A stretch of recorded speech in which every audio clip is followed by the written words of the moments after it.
Ya vamos a estar con este tema también y probablemente conversando con el gobernador de la provincia de Chubut. Ahora, Iván Jagroski. Víctor Hugo, la inflación de los gremios de la CGT y de la CTA dio un 1.6% en enero, lejos de la pauta salarial que el gobierno quiere instalar del 17%, los principales gremios dijeron que es muy improbable que se alcance esa cifra de inflación, ese 17%, y que iba a estar más cerca de 25%, como hemos dicho más de una vez, Víctor Hugo, tanto en este espacio como en la continuidad informativa de C5N. ¿Qué es lo que plantearon? Que también, primero, que los últimos 12 meses fue 32% la inflación y que cuando uno ve la proyección de los próximos 3 meses va a ser arriba del 2%, empujada por estos aumentos multiplicadores como son los servicios o como es el combustible. Vamos a ver qué dijeron, Víctor Hugo, los principales referentes de los gremios. La inflación mensual preliminar, porque el número final vamos a tener algunas semanas, de los asalariados registrados fue del 1,6 en el mes de enero, acelerándose respecto al 1,4 de promedio del segundo semestre del 2016. La inflación interanual se ubica ahora en el 32%, que registra muy improbable para lo que quede el año que el gobierno pueda alcanzar la meta inflacionaria que pronostica del 17%, ¿no? Siguiendo los pronósticos que produce el Banco Central Argentino, y este dato consideramos que es central de cara al proceso paritario en marcha. Y números que permanentemente avanzan como consecuencia de políticas que siempre van en favor de mayor concentración económica y en detrimento permanente de los sectores que representamos, sectores trabajadores, y en forma mucho más aguda todavía sobre los sectores más vulnerables, ¿no? Todos con ingresos fijos. Víctor Hugo, esto es lo que decía uno de los 3 jefes de la CGT, uno de los triunviros, estamos hablando de Héctor Daer, titular del gremio de la sanidad.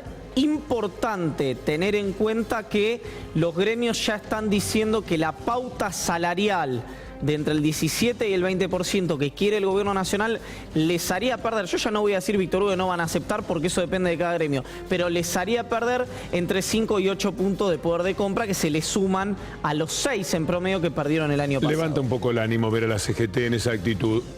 Gente que es sorprendente es la de la UIA, Iván, porque no dicen nada de lo que está ocurriendo. La industria ha caído mes por mes.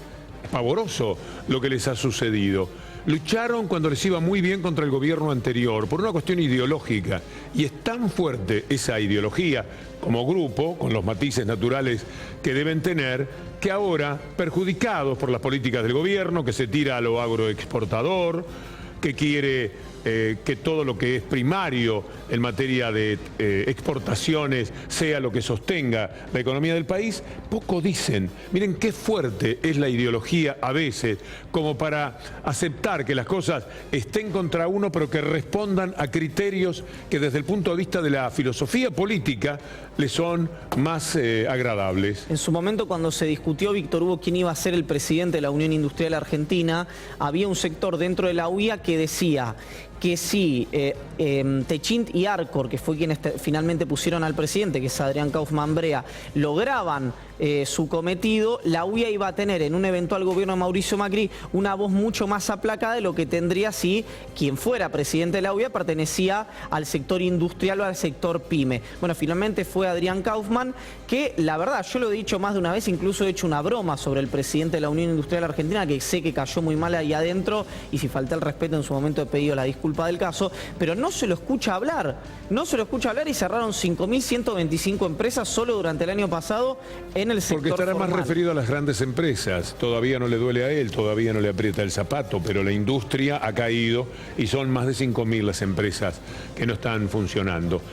Y esto de lo que hemos hablado en primera instancia, de la inflación, tiene una repercusión muy diferente. Por supuesto que la gente de la UIA se puede permitir la cuestión ideológica.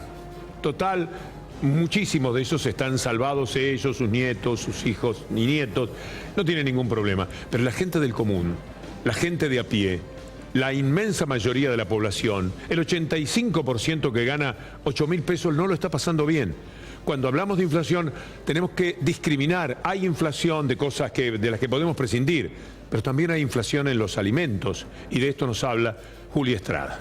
Así es, Víctor Hugo. Lo que traemos hoy es un informe que precisamente intenta comparar cómo evolucionó o cómo evolucionaron los precios de los alimentos en Argentina, que, como dice la voz oficial, plantea ser el supermercado del mundo, ¿no? El lugar en donde los alimentos se produzcan con valor agregado y se exporten, y la inflación de los alimentos, si se quiere, el aumento de los precios de los alimentos a nivel global, ¿no? Una comparación que no es sencilla, pero que se hizo en base a una canasta de productos comparables.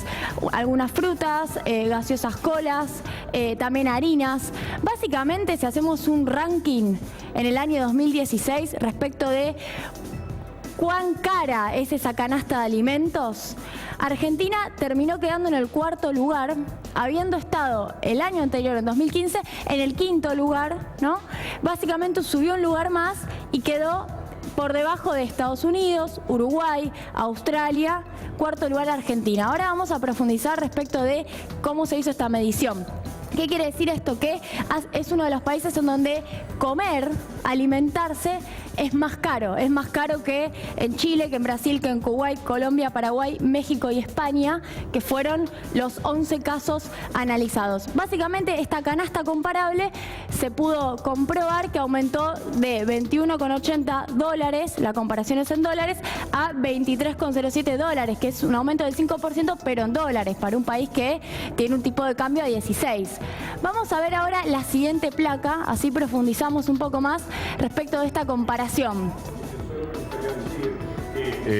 Lo que era el valor en dólares de 2015 era con $1 a 9. Exacto. Y ahora estamos hablando de $1. Y lo mismo se dan esos valores altísimos, con $1 de cotización mucho mayor.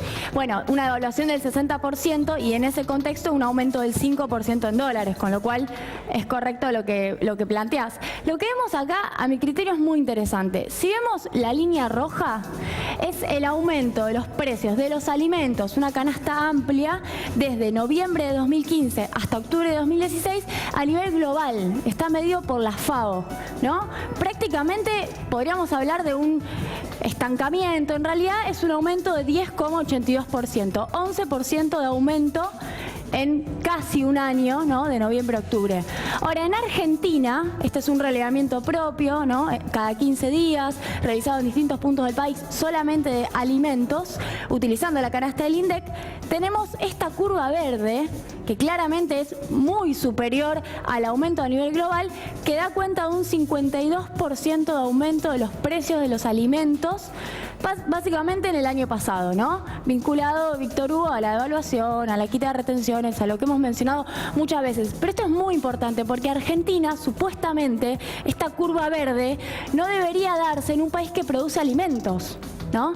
Vamos a ver ahora la última placa. Solamente antes de la última placa, Julia, que estamos hablando, la línea verde, es muy demostrativo ese cuadro, es fantástico porque cualquiera entiende lo que ha sucedido, mientras los alimentos en otros países son esa línea roja que mantenemos en pantalla.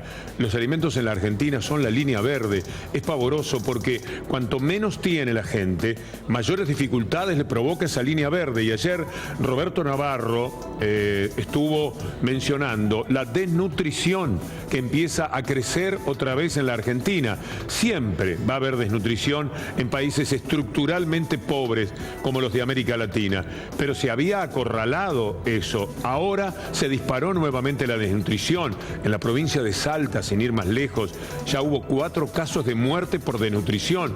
Es pavoroso. Imaginen ustedes cuántos cientos de miles de chicos se van mal comidos al descanso de cada noche ante ese precio de los alimentos, mientras que sus padres pierden el trabajo. Muchísimos pierden los 2 trabajos que tenían, como señalaba ayer Roberto Navarro, y los salarios están completamente estancados en aquellos casos en los que mantienen el trabajo.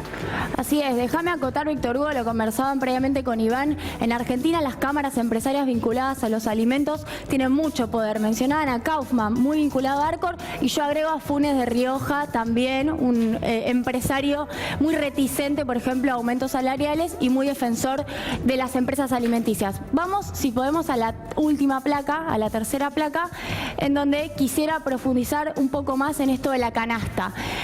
¿Qué hacemos acá? Miramos la relación entre esa canasta que yo mencioné de unos 10, 11 productos y la variación del salario mínimo en Argentina y otros países. En Argentina, básicamente, el salario mínimo para adquirir esos alimentos perdió un 30%, ¿no? 29,27% abajo. Ahora, no pasó lo mismo en los otros 11 países que yo mencioné previamente. En Colombia cayó, pero 2,10. En España, 1,63, caída. En Australia, 1,24. En México, 0,16. Y acá, en algunos casos, estancamiento. Brasil, 0,01. Estados Unidos, 0,29. Uruguay, 2,18. 3,96, casi 4 para Kuwait.